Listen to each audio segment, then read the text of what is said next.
Hello. This is Derek from One Over Tea. Welcome back to another episode of Tea Soup, a podcast all about tea culture, life in modern China, and Chinese tea. I'm your host, Derek Poskin. I've been living in China since 2016, and I've been drinking, buying, and selling Chinese tea for the past decade. So, pop on that kettle, heat up your teaware, and let's get this session started.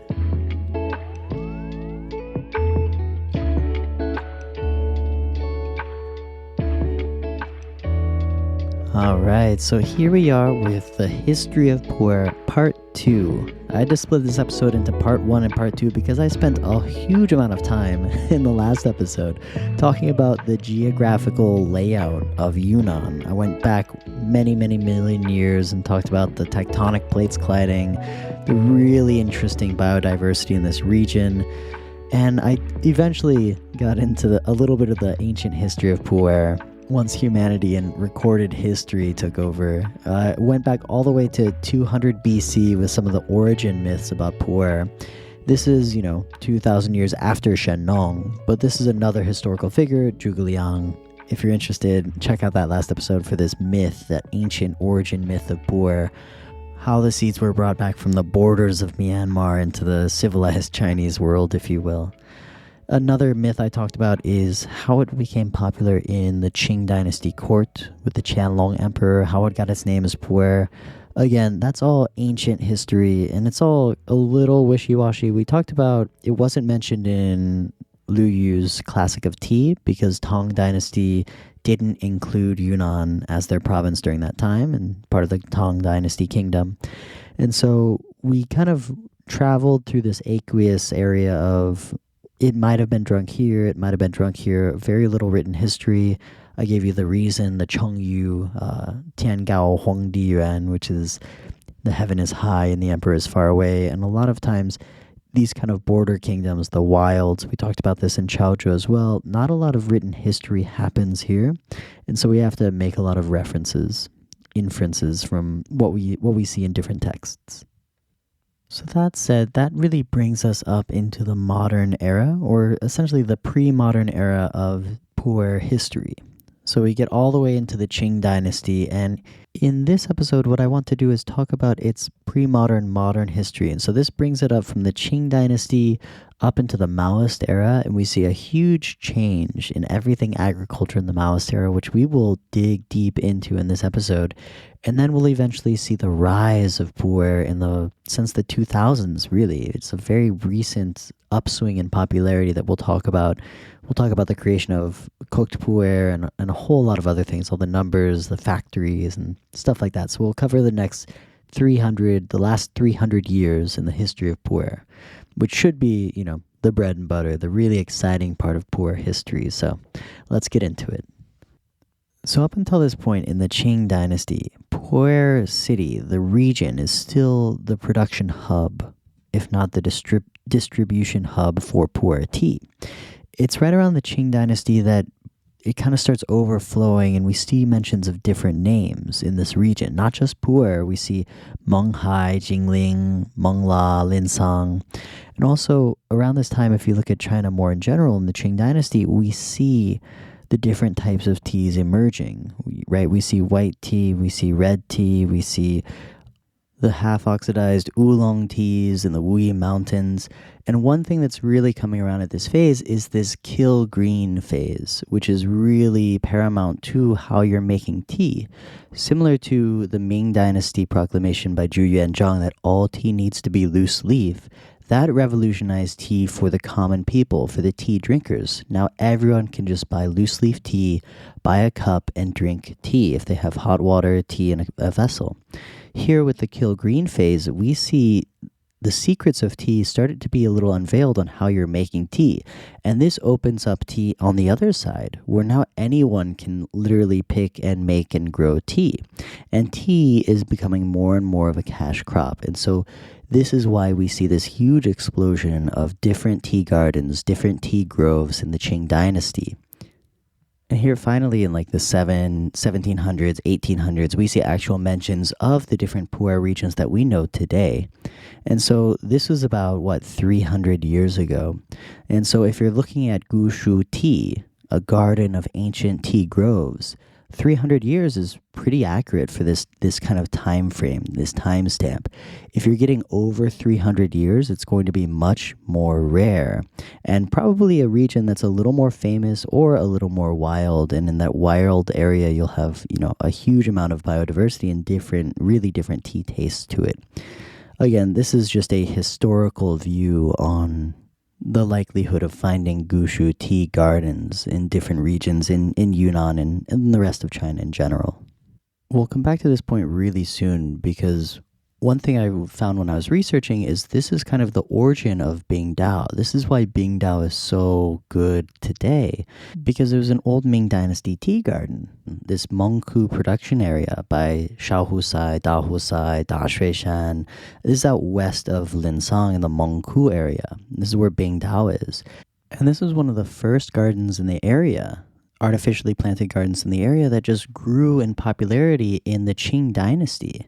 I think in the Qing Dynasty, it was very much a tribute tea garden for certain elites in like the court.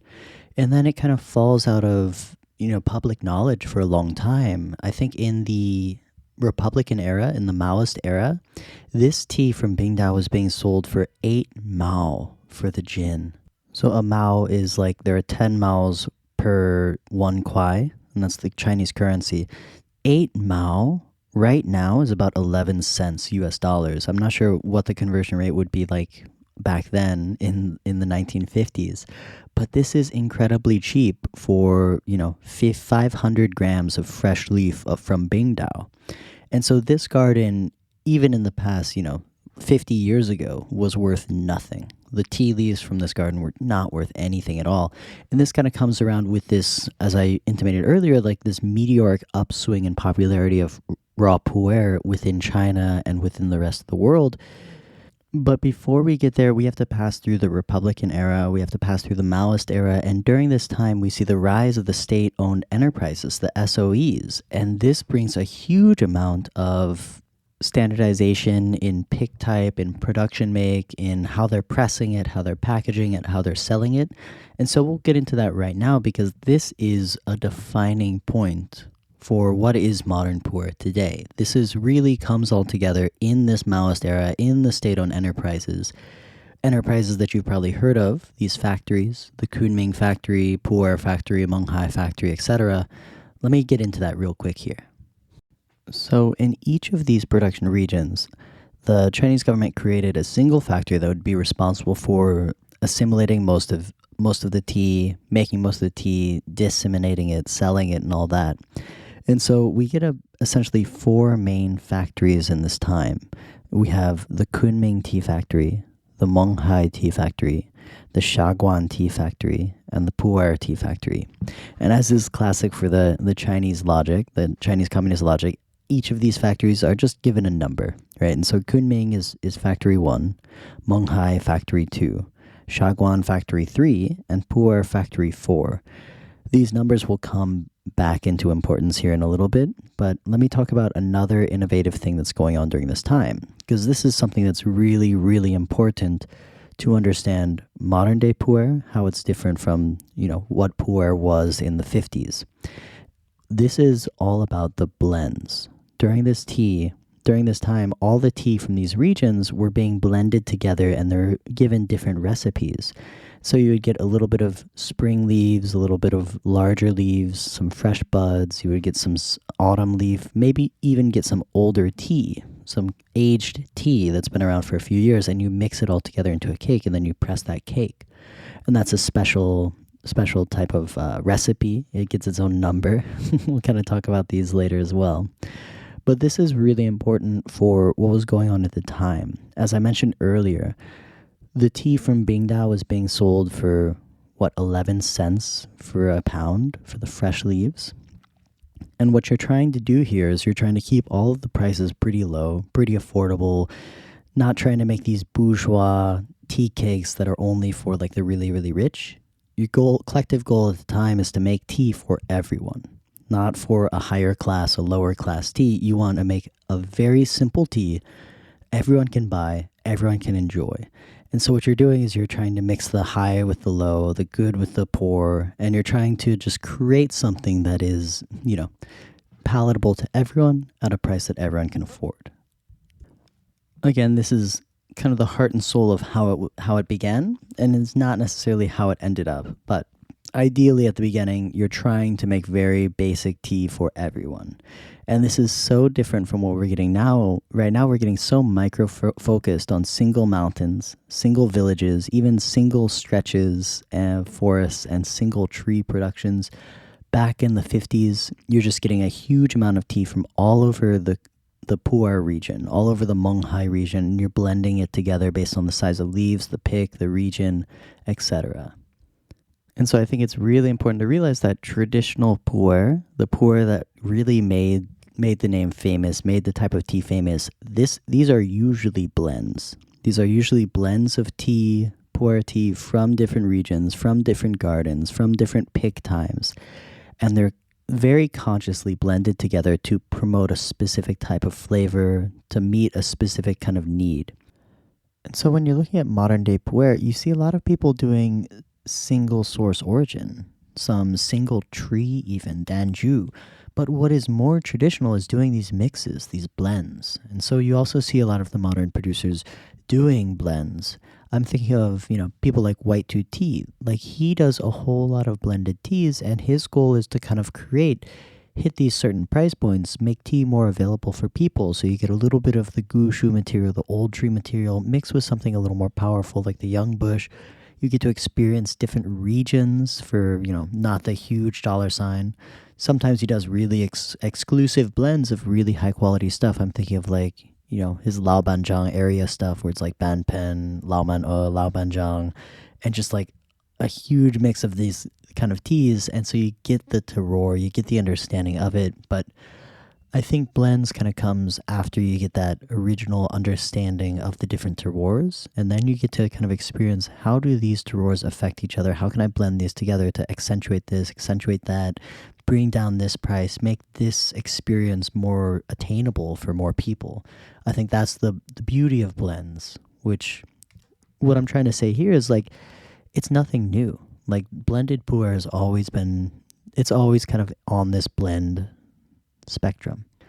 This is something I'm really excited to experiment in the future, because last year was actually my first year selling Puer Tea. I went to Linsong. I'll tell you all about this in the next couple episodes. I went to Linsong for a long time, and I went to Monghai, and I just did single origin teas. This is, in Chinese, they call it the Chunliao. This is the pure origin material. So I did a pure origin from Xigui, a pure origin from Bangdong, from Mengfei, from Kuashan, from Huazhuliangzi. Next year, what I really want to do is kind of look at all of these different regions and see how they interplay with each other, see what I can blend with which. If it's Gushu, if it's Young Tree, if it's Chaomu. The Xigui was really expensive, kind of outside the price range for a lot of people, and so I want to figure out how to make this Xigui more affordable, if I can mix it with something else and kind of still accentuate the Xigui flavors. Anyways, this idea of mixing teas, it's called pinpei usually. I see this done in Fujian as well, with the lower quality shomais.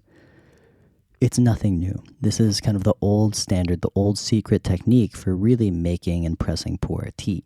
So getting back into the history of Puer, what we see happening in the Maoist era, not only is there the rise of these main Puer making factories, like the Kunming factory, the Puer factory, Monghai factory, Shaguan factory, we also see them creating their own, essentially not quite copywritten, but their own special blends.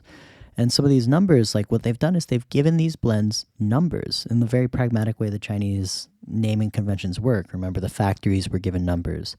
Their recipes for teas are also given numbers. And so we get teas called 7542, 8582, 7663, 7572.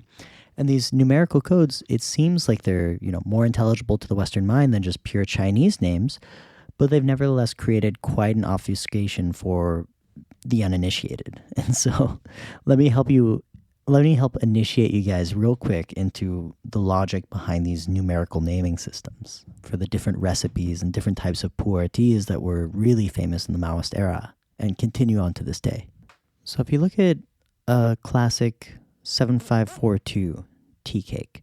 The 7542 is the name of the tea. It's also the name of the recipe, right? And so the first two digits, 75, this corresponds to the year that that tea recipe was created and finalized. So if it was 75, that's 1975 is when the recipe for that tea was created. The third number loosely corresponds to the leaf grade. And I say loosely here because it's just representing the size of the leaves, not necessarily the quality. So the smallest of leaf size would be 0 or 1, and the largest, that huangpian, would be 9. And so when you're thinking about different blends, sometimes the finest leaves don't press and age well, and you're trying to create something with a different purpose if you're using small leaves or large leaves or a mix, right? And so for the example of the 7542, 4 represents almost a standard pick, maybe slightly smaller than the regular size. So that could indicate an earlier spring material, potentially over the average quality for raw material. Now the final number represents the tea factory which invented the blend. Now this goes back to what I mentioned earlier. All of the different factories had their different numerical value, right? Kunming Tea Factory is number 1, the Monghai Tea Factory is number 2, the Shaguan Tea Factory is number 3, and the Puer Tea Factory is number 4. So now we can really understand the meaning behind the 7542, right? So it's a blend that was developed in 1975, made with slightly smaller leaves than average, made by the Monghai Tea Factory. 1975, 4-2, 7542. Just to hammer this home, let's decode another one. So let's talk about another one called 8582. So this is a blend that was developed in 1985. Those are the first two numbers. The third number is 8. So this is made with really large leaves. And the last number is 2, meaning it was made by the Monghai Tea Factory, 8582. Right? Let's look at 7663, another famous one. A blend developed in 1976, made with slightly larger than average leaves, and produced by the Shaguan Tea Factory. That's the number 3 at the very end, 7663. Now, these naming conventions all arose at the tail end of the Maoist era, and since the opening up of China and the fall of the state-owned enterprises and the advent of privatization in the economy, a lot of these tea factories have taken on new names, right? So it's no longer the Monghai Tea Factory, it's now the Dai Tea Factory. And so right now you see a lot of these cakes, they say Dai. That's the old Monghai Tea Factory, which is number 2 in these numerical coded systems.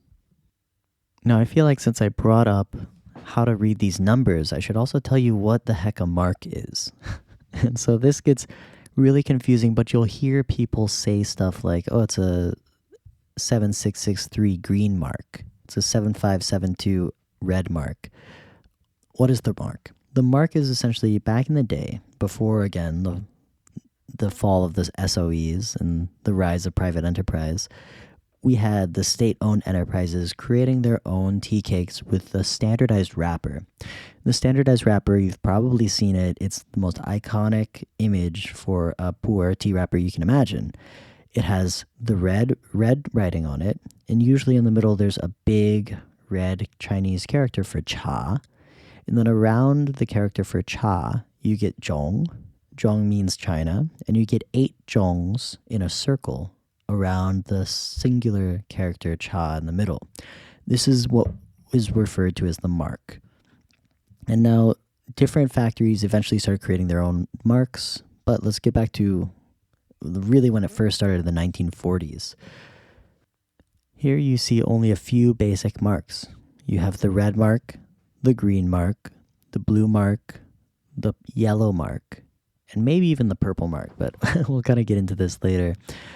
I don't want to spend too much time talking about this because it's totally irrelevant now because there are so many ways to fake a mark. But back in the day when printing was a little more difficult, printing was simple, single-colored, leaves were standardized, it used to be very straightforward where you can tell what the tea is just based on the color of the character for the tea in the middle and the string of numbers.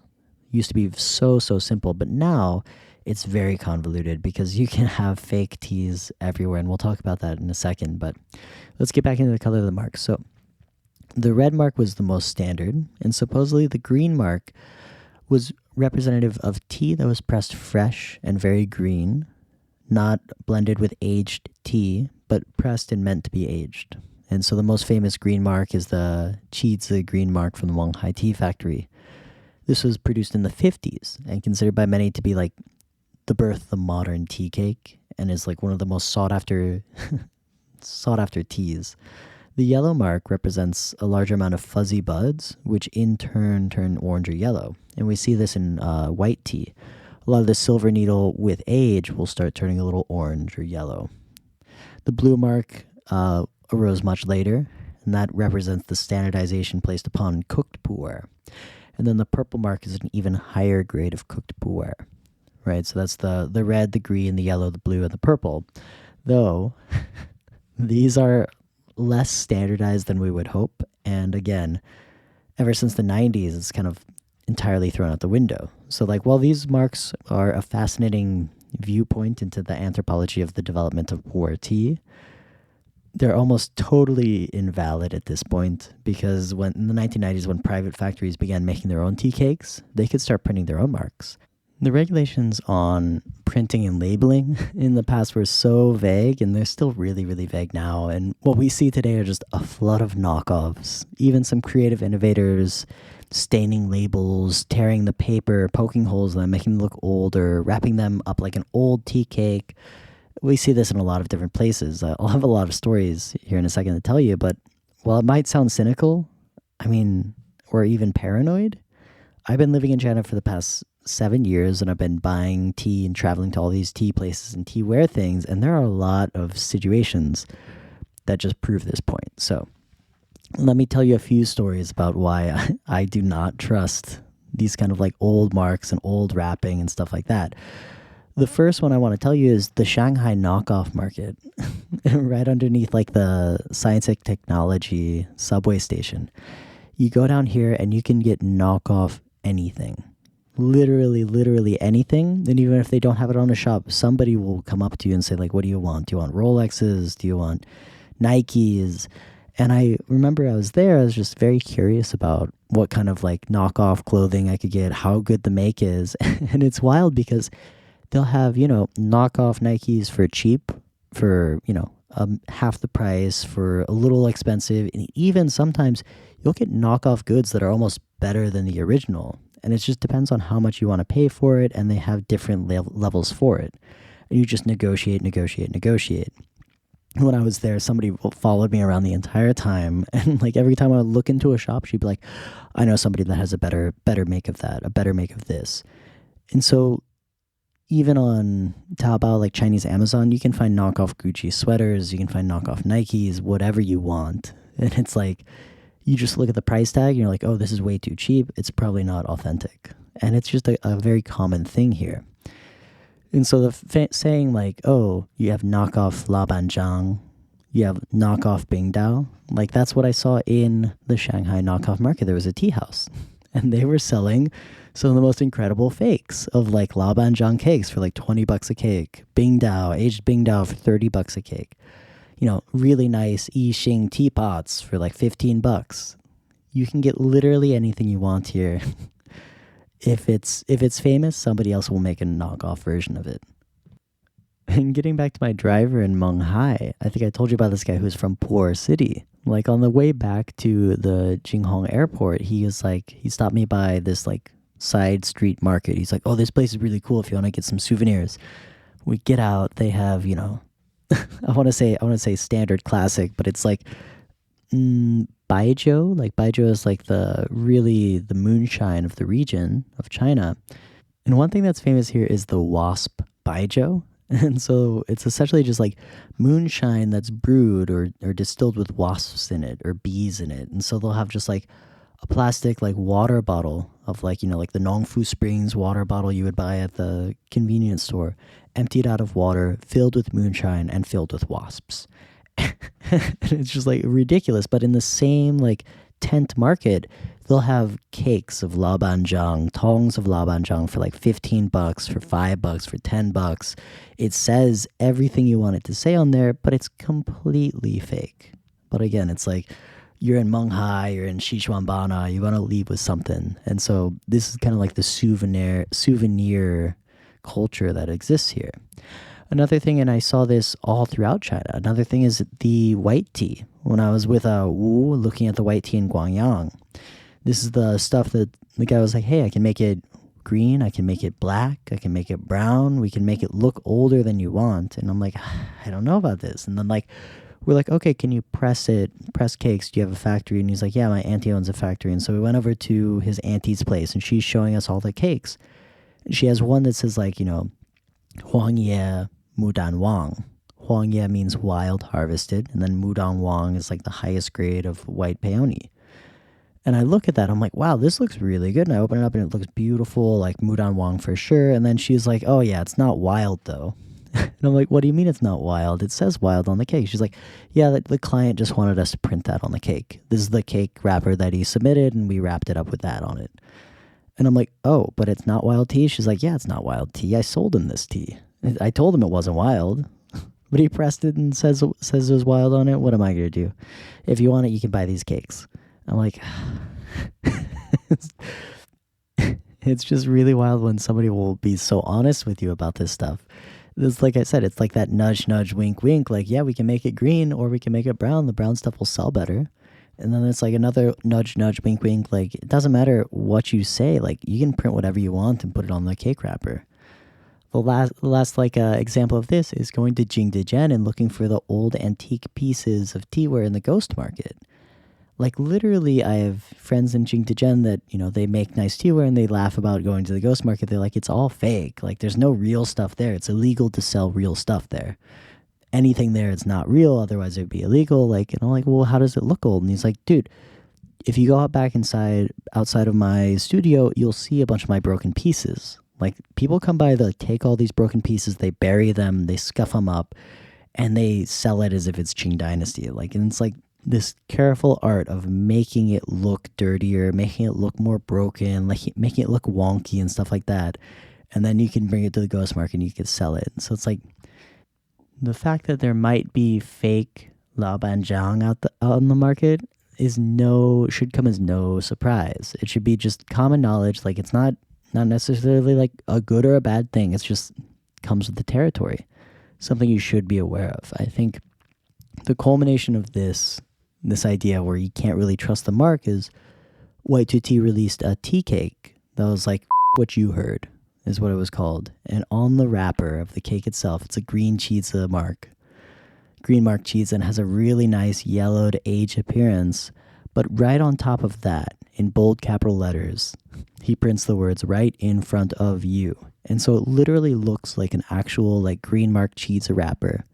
Then with the English words right on front of you in bold, like a nail on the coffin, as far as like the mark label authenticity goes, like anybody can print a green mark label today. And so that's why I say the marks today are very, very far from being sacrosanct. So just really, I wouldn't put a lot of faith in the wrapper and what it says it is. It really comes down to knowing your sources, knowing what it should look like, knowing what it should taste like, and knowing what the price should be. If it's too good to be true, probably is. Finally, let's get back to history here. I mentioned something with the blue and the purple mark. I mentioned the invention of cooked Puer. Now, cooked Puer is a simulacrum of aged Puer, invented by the Kunming Tea Factory number 1, in 1970s. So, as Puer became famous in the 50s to 90s, what was really popular was stuff that didn't taste green, didn't taste bitter, didn't taste super fresh. As I mentioned in the story and the myth last time, the tea trail, taking it from Pu'er in Yunnan to Beijing in the hot summer months, it kind of changes darker and darker. That's the style of tea that people want. They want this humid stored Pu'er. And sometimes you can get a humid stored Pu'er in a matter of a year, 2 years. I'm looking at Hong Kong storage. A lot of times people were trying to figure out how to make this tea still taste like the tea that would be drunk in the Qing Emperor court, whatever it was, after it was carried, after it was stored, hot months and whatnot. And so there are stories about before like the standardization of what to do, people were like burying the tea, pressing it into bamboos. They were like burying it in earth for many months, then digging it up and reprocessing it. And we see stuff like this being done in anhua, like old methods of like creating anhua heicha, where you just grind it down, cover it with water, and then you reprocess it, steam it, press it. Again, what happened with the state-owned enterprises in the mid-50s, late 50s, 60s, 70s, you see that standardization happening. However, one thing that does continue to persist are these poor storage and shipping conditions. Because as soon as you send that tea out of the factory, it's dependent on whoever's shipping it. It's dependent on whoever's buying and storing it. And when I say poor storage conditions, what I'm really thinking about is excess exposure to moisture, excess exposure to heat, dust from the road, maybe sunlight. These teas not only endured these extremes, but were changed by it. And so by the time they arrive in place or in Hong Kong, or by the time they're drunk, they would not be fresh tea anymore. They would be akin to something like raw pu'er that has been aged, maybe in an accelerated aging process. And as pu'er undergoes this imperfect kill green, we'll talk about more of that in the actual like pu'er making process, they are way more susceptible to oxidization than a lot of other teas. And so what happens, and as I mentioned earlier, what the tea that's being drunk in the Qing Dynasty court, the tea that's being drunk in Hong Kong tea houses, have already undergone this accelerated aging process. And so when you think of this Hong Kong storage, as people call it today, you're thinking of a tea that has been intentionally aged in a hot and humid environment very quickly. And these are the teas that, were popular at the time. These are the standard, this is what Puer Tea is to a lot of people during that time. The only problem here is that it's very far from being standardized, right? Like every aging condition is different. I remember I bought a bunch of tea from Laos, and they press it into these, bamboo tubes, and they kind of look like cigars. And so I bought like 5 kilograms of that one spring, late spring, maybe like May. They make it, they press it, they ship it to China. It gets stuck at the border. This is right around COVID. And so it gets stuck at the border for like 3 months. And then by the time it gets to me, it's been sitting in sealed plastic bags right after being pressed in that super humid heat. It comes to me, I open it up, it's entirely covered in mold. It's so molded, I had to like take it outside, open it. And what I did is I just left it outside, sun dried it, whatever, and the mold all died. It totally dried out properly. And I was looking at it like a few months later and I was like, you know what? I wonder how this tastes. And so I drank the forbidden tea and it tastes like it had already aged like 3 years. It was really interesting. But this was a very intense forced aging process. I wouldn't recommend. I certainly didn't sell it. Another example is I just got a tea cake from a Dharma master here from the Guanyin Temple. And he is a really, really cool guy. His name is Fa Rong. And he's not only the Dharma master of the Guanyin Temple, which is a beautiful, 1,000-year-old temple in the mountain in Yangzhou. He's also the head of the Buddhist community in Yangzhou in the city. And a lot of people give him tea. I went there, had lunch with him. I told him I kind of like tea. And so we started drinking tea and he started bringing out a bunch of teas that he's like, people give me these teas all the time. And I don't know what to do with them. So I want to just give them to you. And I'm like, oh, let me give you some tea. It's like, no. These things you shouldn't be attached to these teas. I should be able to freely give them. And I look at it and it says Mahe Gushu and I open it up and it looks dark. It looks like it's been aged. And when I finally brought myself to drink it, it tasted humid stored. I feel like it was probably like 5, 6, maybe 7 years old, but it looked like 15 years old. And so this is an example of probably poor storage, an excess of humidity, but at the same time, the tea was very, very pleasant. And so this is kind of the idea where tea back in this time, it was meant to undergo this semi-aging process. It wasn't supposed to be drunk, bright emerald green, the first hint of spring. You're supposed to let it age a little bit, let it mellow out. And so getting back to the story about the invention of cooked pu'er, What happened is a Hong Kong tea house owner named Zheng Jian, in 1959 went to visit his other brother, Zheng Qi, in Guangzhou, who was working with Puer. And Zheng Jian from Hong Kong was like, we really like this darker fermented tea, but it's been inconsistent. Like, can we figure out a way to make it dark every single time? And so they started working together to accelerate the aging process and try and create something that would taste old. But it wasn't until the Kunming Tea Factory sent Wu Qiying over to Guangzhou, and he figured out that forced fermentation process and brought it back to the Kunming factory in 1973. And so that's when you get the birth of cooked pu'er. And we'll get into the actual science and methodology behind making cooked pu'er in the Making of Pu'er episode, but for now, just consider cooked pu'er as that simulacrum of Hong Kong stored pu'er teas. It has really deep, dark black brew, very little bitterness, very smooth, some chocolate notes, while the raw pu'er, which dates back since the beginning of pu'er, since, 1,000, 2,000 years or something, that's been around forever, but it usually wasn't drunk emerald green fresh in spring. It was usually mellowed out, get a little bit of age to it. The idea of drinking fresh pu'er is a modern idea, like only the past couple decades. Now, one point of note here I want to make clear is that while raw pu'er ages and gets darker with humid storage and stuff like that, no matter how old it gets, no matter how much humid storage it undergoes, it never turns into a shu pu'er. It never turns into a cooked pu'er. These are now two entirely different teas that age in different trajectories altogether. Okay, so far we've talked about the creation of different pu'er tea recipes, the designing of pu'er wrappers, the creation of cooked pu'er. This brought us right up to about 1980s, 1973, 1980s, 1990s. Now something really surprising is about to happen. The domestic desire for pu'er, both cooked and raw, just dries up. We see a huge lull in pu'er sales just around the turn of the century, and it seems that desire for this tea is a thing of the past.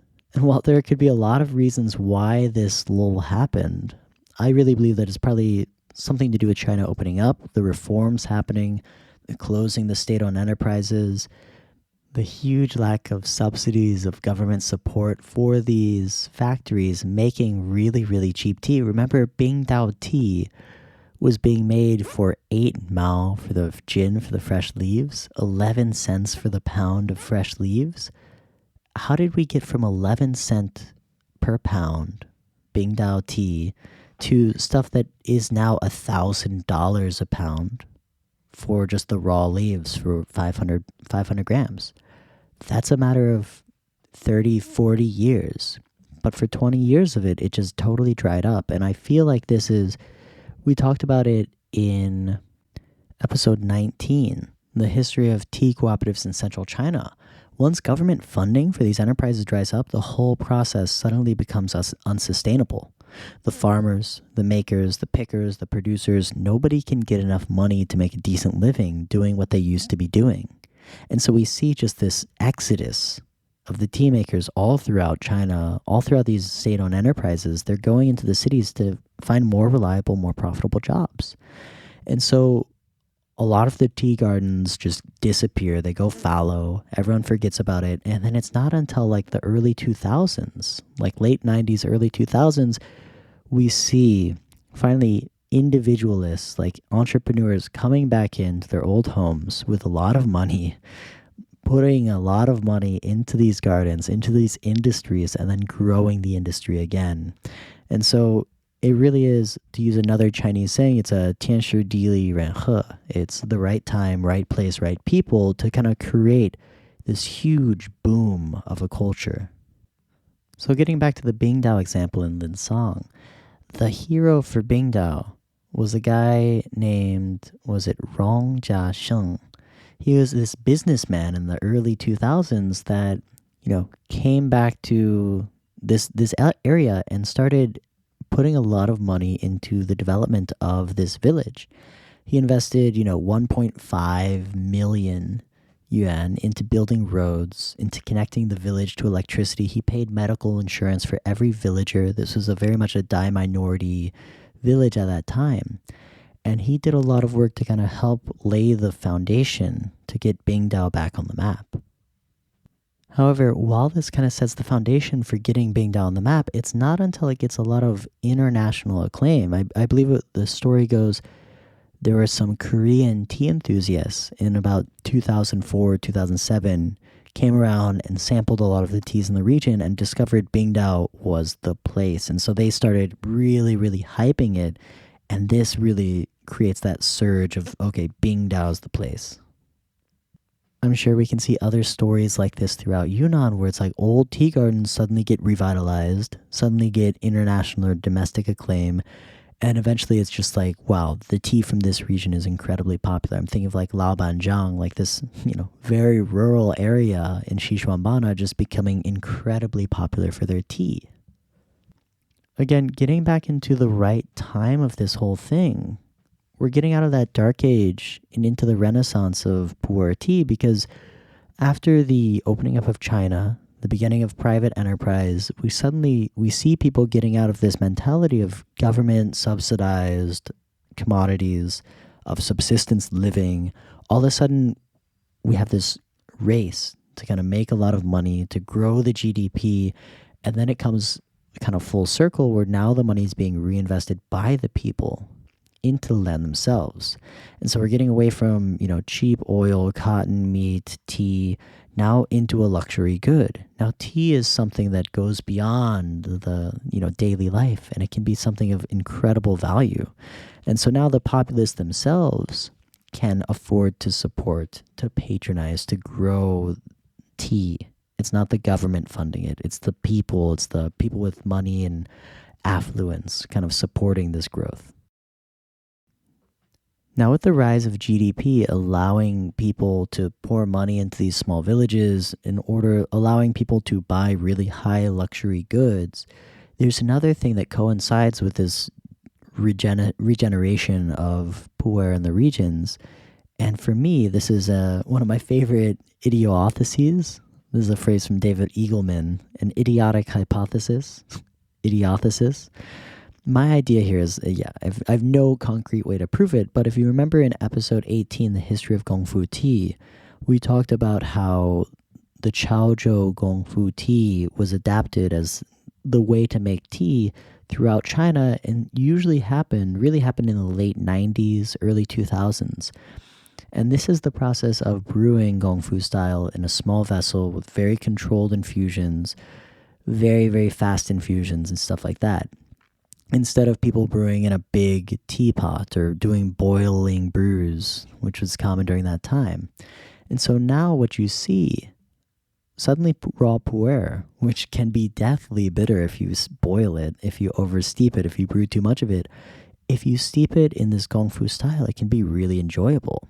And so in my mind, this is what opened the doors for fresh raw pu'er to be a beautiful tea, because if you're controlling how you're brewing it, it can be wonderful. But if you're just over brewing it, death steeping it in a teapot or boiling it, it's going to be hardly drinkable.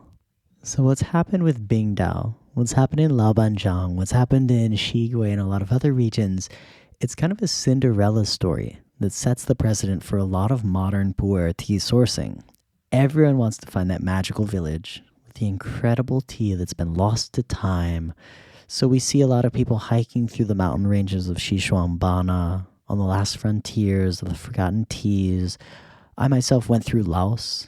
I went all the way from Vongviang up north through Luang Prabang up to Phongsali and down to the village of Bangkoman. I took a 15-hour bus from Luang Prabang up to Phongsali, rented a motorcycle, drove that around the mountains, the jungle mountains, down to the village of Bangkoman to find that an ancient tea garden that I knew was in that area. I'll do a whole sourcing trip on my trip to Lao, because that was really wild. But the dream here is to find one of these ancient gardens that nobody knows about.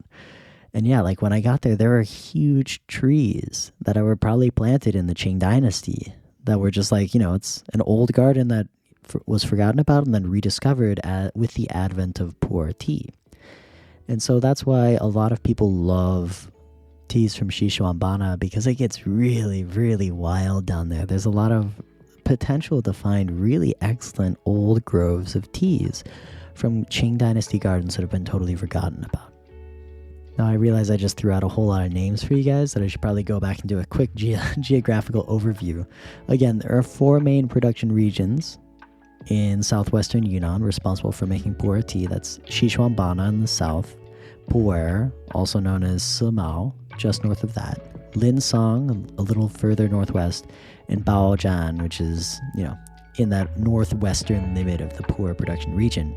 Bingdao is in the west of Linsong, by Mengku. I think I mentioned the Dashui Shan, Shaohusai, Dahusai. And then Shigui is in the east, very near the Bangdong village. In fact, I've heard the Bangdong tea called the poor man's Shigui. But in this region, Shigui in the east of Linsong, Bangdao in the west of Linsong, these are called the king and the queen of the Linsong Puer. And down in the south in Xishuangbanna, we see Laobanjiang, which is south of Mengku, I believe. And that's arguably the most famous powerhouse for incredible expensive raw puers that are really, really wonderful as well.